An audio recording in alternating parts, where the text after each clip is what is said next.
Bismillahirrahmanirrahim.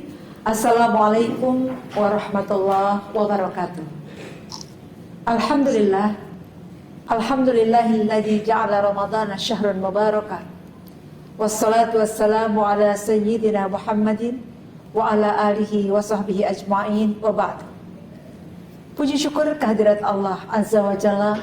Salawat dan salam semoga tetap terlimpah curahkan kepada baginda Rasul Nabi Muhammad SAW, keluarga dan para sahabatnya. Para pemirsa channel MUI Jakarta Selatan, selamat berjumpa kembali dengan kami dalam syiar Ramadan Majelis Ulama Indonesia dan Basnas Basis Jakarta Selatan. Bersama kami hari ini saya sendiri Endah Nina Kurniasi, Ketua Bidang Perempuan, Remaja dan Keluarga sebagai host, dan ditemani oleh dua narasumber kita yang sudah tidak asing lagi. Beliau adalah para pengurus bidang PRK atau Perempuan, Remaja dan Keluarga Majelis Ulama Indonesia Jakarta Selatan. Di sebelah kanan kami Ustazah Hajah Uun Maimunah. Assalamualaikum. Waalaikumsalam warahmatullahi wabarakatuh. Sehat ya Ustazah? Alhamdulillah. Alhamdulillah. Subhanallah. Dan yang kedua adalah Ustazah Dr. Nikmawati MA. Assalamualaikum Ustazah Nikma. Waalaikumsalam Bunda Ni. Sehat selalu ya. Alhamdulillah. Alhamdulillah.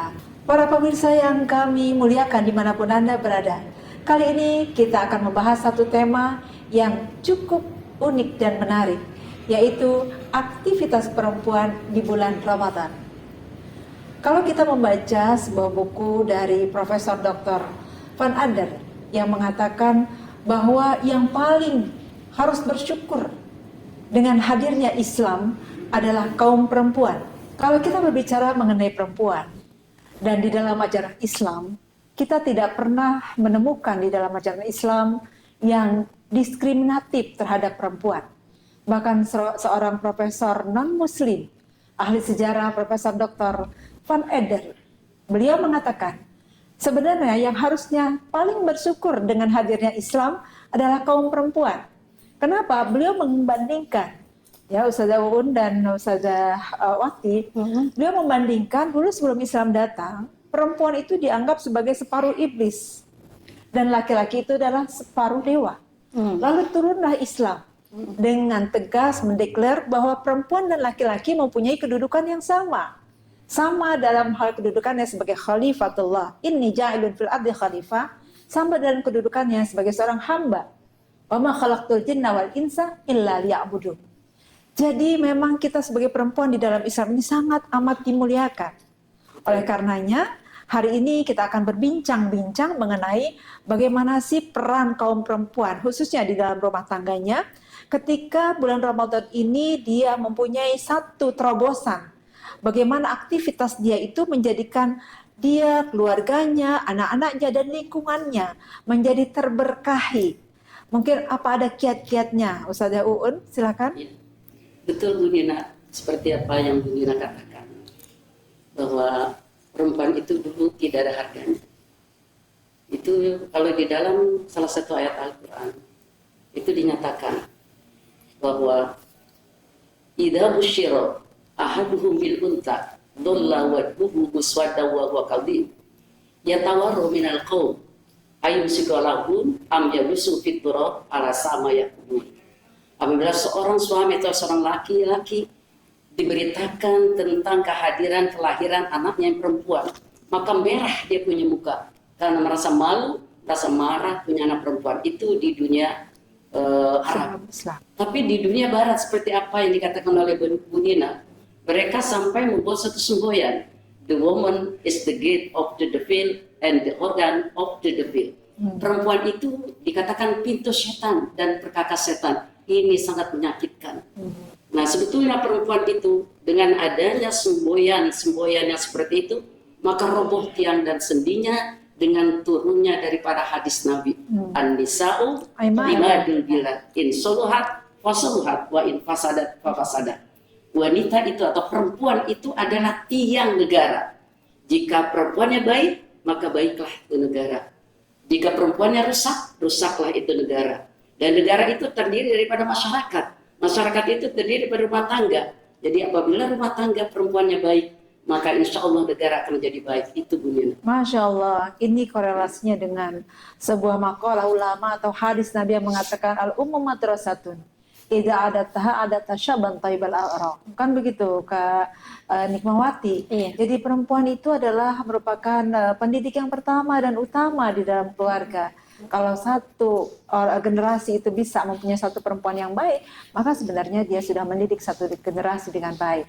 Terkait dengan ini Kak Nikmawati, kita ini ada sesuatu yang harus kita lakukan di dalam ibadah selama bulan Ramadan ini.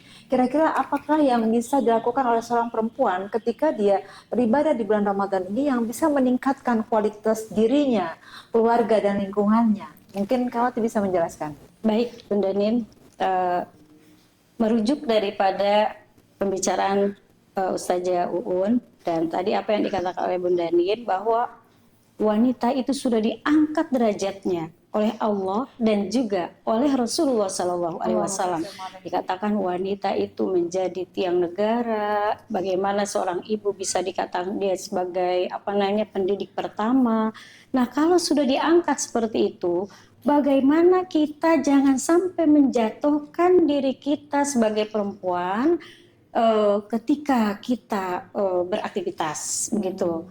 Nah, maka seorang perempuan itu harus membentengi dirinya biar tambah harum dengan keilmuan, terutama keilmuan agama. Dan keilmuan itu bukan hanya didapat dari bangku sekolah menurut saya. Betul. Setiap saat kita bisa belajar dan yakin seorang wanita kalau misalkan dia mau belajar terus-menerus itu akan harum namanya dan akan terangkat derajatnya sebagai seorang wanita. Dan yang kedua, dia harus menempatkan dirinya bahwa dia sebagai hamba Allah yang tadi telah dikatakan ya. Jadi posisikan diri kita sebagai hamba Allah, tidak boleh sombong. Jadi kita harus berdoa, mendoakan keluarga dan keturunan-keturunan kita. Kita bentengi dengan doa karena ketika di rumah memang itu dia adalah keluarga kita, tetapi ketika di mana-mana itu supaya Allah yang menjaga. Baik. Karena kita sebagai orang tua tentunya nggak bisa menjaga anak kita 24 jam ya. Kita dengan doa kita insya Allah akan membingkai anak kita dimanapun dia berada agar Allah senantiasa menjaga dan melindunginya. Seperti tadi kata Ustazah Nikmawati bahwa perempuan itu harus dia terus meningkatkan dirinya dengan belajar dan belajar. Dan akses untuk mendapatkan ilmu pengetahuan itu saat ini sangat amat mudah, terutama karena kita sudah punya gadget ya, sudah punya hal-hal yang ketika kita gunakan teknologi ini untuk perbaikan manfaat, pasti kita akan mendapatkan keberkahannya. Untuk itu mungkin Ustazah Uun bisa menjabarkan lebih jelas lagi mengenai dampak dari teknologi yang saat ini ya menjadi halangan dan juga bisa jadi manfaatnya untuk kita. Silakan Kak. Terima kasih Bu Nina. Oleh karena itu, karena begitu pentingnya peranan perempuan baik dalam rumah tangga, dalam masyarakat maupun dalam berbangsa dan negara, sampai dikatakan an-nisa'u imadul ila in soluhat fa soluhat wa in fasadat fa fasadat. Maka perempuan itu memang harus memiliki kecerdasan intelektual, kemudian juga kecerdasan spiritual dan kecerdasan emosional. Bagaimana kecerdasan daripada intelektual? Nah, lebih-lebih lagi memasuki bulan suci Ramadan. Perempuan itu harus bisa memanage waktu. Bahkan sebelum datang Ramadan, mereka kaum perempuan itu, terutama ibu-ibu ya, sudah mulai mempersiapkan apa nanti supaya di bulan suci Ramadan itu tidak begitu disibukkan dengan kegiatan kesibukan di dapur, maka biasanya dia sudah mengatur segala sesuatu dipenuhi itu kulkasnya, ya, bikin bumbu, disiapkan ditaruh di lock and lock, dimasukkan di dalam kulkas. Jadi ini namanya perempuan yang pintar, yang cerdas. Ya walaupun dia tidak mempunyai titel seperti apa, tapi dia harus cerdas. Yang kedua spiritual. Nah perempuan harus tahu tentang agama, karena tadi madrasatul ula. Ibu itu adalah pendidik pertama bagi anak. Nah, karena memberikan contoh dari mulai sang anak itu belajar berbicara, sang ibu mulai mengajarkan a, ba, ta, ta. Mulai diajarkan tentang bismillah, ini namanya kecerdasan spiritual, harus tahu itu. Kemudian emosional, di dalam menjalankan ibadah puasa. Kalau laki-laki berpuasa ketika sore, lemes, perempuan Lemes juga. lemes juga karena sama-sama puasa. Puasa. Ya sama-sama puasa. Nah, akan tapi yang namanya perempuan itu di tengah-tengah dia menjalankan ibadah puasa, banyak tugas yang dia harus kerjakan. Dia harus ke dapur yang menyiapkan daripada untuk buka puasa. Nah itu kan sama-sama, jadi sama-sama ibadah. Sebetulnya mesti ada kerjasama, karena tidak ada bedanya. Ya, Harus ada pembagian, kerja, tugas. Nah itu yang kita inginkan dari kaum perempuan.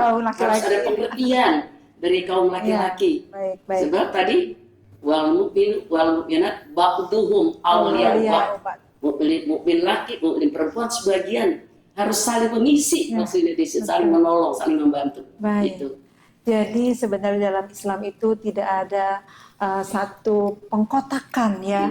Ini laki-laki tugasnya ini, perempuan tugasnya ini. Mereka semua adalah hamba Allah yang punya hak dan kewajiban yang sama.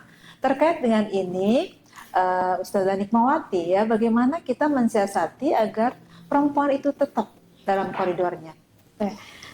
Makasih Bunda Nin. Gini ya, tadi saya sedikit menyinggung tentang bagaimana kita mensiasati masalah digit ya. Itu kan yang sudah diterangkan sama Bunda Ustazah Un itu benar. Apa adanya, apa yang diterangkan seperti itu ya, bahwa memang benar-benar perempuan itu harus mampu memanage waktu dan segalanya. Nah sekarang ini di bulan suci Ramadan kita kan sebenarnya dianjurkan untuk meningkatkan kualitas ibadah ya Bun ya. Misalkan ibadah puasanya, ibadah tarawehnya, ibadah baca Qur'annya, ibadah menolong orang, ya sodakohnya dan sebagainya. Tapi bagaimana pengaruh nih digitnya ini kita nih? Mungkin bagi kita ya, kita sendiri kadang-kadang tuh belum mampu ya keluar dari pegang HP ya. Kalau kata Ustadz tadi bilang setan gepeng seperti itu ya. Nah jadi memang kalau kita tidak siasati, kita akan terlena dengan digital zaman digital ini ya. Tapi kita katakan kita sebagai perempuan mampu dan harus mampu mendorong, memberikan spirit kepada keluarga kita. Kita boleh melihat digital, tetapi juga kita itu harus berlomba-lomba di bulan suci Ramadan itu bagaimana caranya biar bisa kita berbuat ibadah itu di pahalanya itu berlipat-lipat ganda. Seperti itu. Jadi jangan sampai meninggalkan yang sudah disunnahkan, tetapi kita fokus kepada alat yang bisa membantu kita untuk mengenakan kehidupan kita. Betul sekali. Jadi juga ada orang bijak mengatakan, para guru-guru kita mengatakan, jadi kalau kita nggak mau terlena ya dinabobokan dengan gadget itu, maka katakan janji kepada dirimu sendiri, sebelum kau buka gadget, bukalah dulu Al-Quran.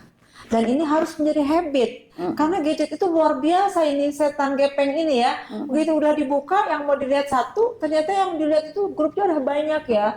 Satu grup itu misalnya kita 5 menit ya, kali 30 grup udah berapa. Maka habislah waktu yang seharusnya bisa kita lipat gandakan dalam. Boleh Bunda, ini saya menambahkan satu kisah ya. Ada seorang ibu, anaknya pulang dari masjid nangis. Kemudian kata, kenapa kamu nangis? Aku nggak mau lagi ke masjid mah. Kenapa? Di sana orang banyak bercanda, banyak orang yang main-main ini. Aku jadi tidak fokus begitu ya. Aku pengen belajar ngaji tapi nggak fokus. Aku pengen ibadah nggak fokus. Nah, terus kata ibunya begini, nggak boleh begitu. Boleh nanti kamu nggak usah ke masjid lagi. Tetapi untuk besok silahkan ke masjid. Tolong bawa air, 1 gelas air bawa ke masjid. Kemudian setelah itu dia pulang lagi bawa air itu, gimana tadi kamu ibadahnya, enak apa tidak, terganggu atau tidak? Tidak mah. Kenapa? Kamu bawa airnya tumpah atau tidak? Tidak. Makan banyak orang yang lagi bercanda, kan banyak orang lagi ngobrol dan sebagainya. Kata anak itu, saya bawa itu air itu dengan fokus. Terus kata mamanya, begitupun engkau nak, di kehidupan apapun walaupun ada HP, ada game ya, game tuh ada game, ada WA, ada TikTok, ada apa. Silakan mengenal itu, tetapi kamu fokus dengan habitat. Nah, sebagai seorang anak yang ingin belajar begitu. Mungkin kurang lebihnya seperti ikan di laut ya. Walaupun air laut itu asin, tapi ikan tetap tawar. Nah, di sini saya beranjak lagi kepada Ustazah Uun. Bagaimana ini supaya anak kita itu bisa istiqomah? Dia bisa menjadikan tauhid ya, fokusnya kepada Allah itu menjadi satu hal tujuan yang utama ketika dia ke masjid atau di tengah keramaian atau apapun lingkungan dia yang banyak menawarkan hal-hal yang tidak disukai oleh Allah, dia tetap dalam akidahnya. Silakan kau. Ya, sama-sama kita ketahui kan sama itu Ramadan yang pertama memang syahrul ibadah. Bulan untuk ibadah. Sang ibu memberikan pengertian pada anaknya. Ya. Kemudian yang kedua adalah Ramadan itu kan syahrul jihad. Bulan untuk berjuang. Ya, bulan untuk berjuang mengendalikan hawa nafsu. Itu disampaikan seorang ibu kepada anak. Ya, nafsu apa saja yang tidak baik. Kita harus berjuang di bulan suci Ramadan. Karena perempuan-perempuan di bulan suci Ramadan memang merupakan mujahidah. Kalau saya kata mujahidah semuanya. Karena sepanjang hari, sepanjang malam, dia berjuang. Ya, berjuang untuk dia sebagai hamba Allah, dia beribadah tentunya. Laki-laki ibadah, perempuan juga ibadah. Kemudian dia berjuang juga untuk meningkatkan ibadahnya. Dia tadarus Al-Quran dan sebagainya. Tentu di sini Ramadan itu kan disebut juga pendidikan keluarga. Jadi contoh orang tua kepada anak itulah yang paling penting. Nah, syahrul tarbiyah ya, pendidikan. Masya Allah. Jadi saya teringat juga ada hadis yang mengatakan as-saum nisfus sabar, was-sabru nisful iman. Jadi puasa itu adalah merupakan separuh dari kesabaran. Sabar itu separuh dari iman. Artinya dengan orang berpuasa seperempat dari iman itu sudah tercukupi mestinya, betul Kak Wati ya, seperti itu. Jadi kira-kira bagaimana ketika kita bisa mengkaitkan antara puasa di satu sisi, sabar di sisi yang lain, dan keimanan itu menjadi satu kesatuan yang menyeluruh. Mungkin ada kiat-kiat yang harus kita perhatikan. Silakan Kak Wati. Ya, tadi saya pernah dengar dari Pak Kiai bahwa Imam Ghazali itu kan ya bilang kalau puasa itu ada 3 tingkatan. Jadi kita masuk yang pertama, kedua, atau yang ketiga. Kalau saya gambarkan ya tingkatan yang pertama itu kita kelas bisnis, kelas ekonomi gitu ya. Ya menahan diri dari makan dan minum aja udah gitu. Nah, kelas yang kedua adalah kelas bisnis. Nah, inilah kesabaran kita. Di sini udah masuk nih sabar kita menghadapi anak kita, menghadapi suami kita, menghadapi tetangga dan sebagainya.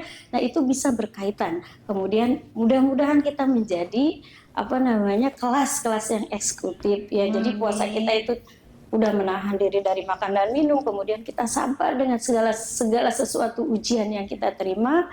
Dan kita sudah mampu sedikit demi sedikit ya, tapi walaupun kita belum mampu seperti waliullah hubabah seperti itu, tetapi kita janji Allah kok di dalam surat Al-Baqarah ayat 187 itu bahwa ketika kita takwa, ketika kita sabar di dalam masalah puasa itu, kita nanti akan mendapatkan la'allahum yarsyudun, akan mendapatkan satu kebahagiaan dari nilai kesabaran kita. Ya. Begitu.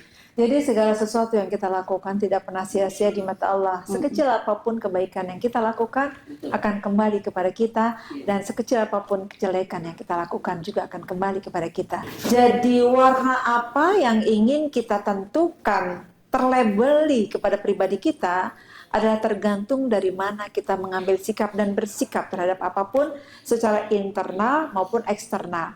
Nah, untuk menyikapi ini, sekali lagi kami kepada Ustazah Uun, bagaimana kira-kira kita bisa mengaitkan antara kita di satu sisi di dalam internal keluarga kita dan kemudian di luar lingkungan kita. Saya hanya menambahkan, tadi kan Ramadan bulan perjuangan. Seperti Imam Ghazali telah membagi, ada puasa awal, puasa khusus. Nah, kita tentunya kita berjuang kalau kita menghindar daripada jangan sampai termasuk puasa yang awam. Karena kalau puasa awam, kamin so'imin laisa min siyamihi ilal ju' wal atas. Berapa banyak orang yang puasa dia tidak dapat pahala puasa, yang dia dapat cuma lapar dan haus saja. Nah, kita berjuang untuk bisa masuk ke dalam kelompok yang khusus. Yang mana itu dia? Di samping dia menjaga dari hal yang membatalkan puasa, Dia jaga juga dari batalkan pahala puasa. Nah di sini pahala puasa itu, ya kan berapa banyak orang puasa yang dia dapat tadi cuma Lapar haus. lapar dan haus, jadi pahalanya nol.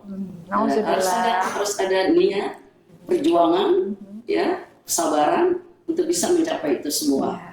Dan kalau kita masuk kepada kelompok yang ketiga seperti dikatakan oleh Ustazah Nikmah, itu memang rada sulit. Ya. Karena kalau kelompok yang ketiga ini Makomnya belum sampai. ya, Masih makomnya belum sampai. Karena kalau kelompok ketiga ini di samping dia jaga batalkan puasa, dia jaga juga dari batalkan pahala puasa, mata, ya, mulut, telinga, kaki, tangan, hati.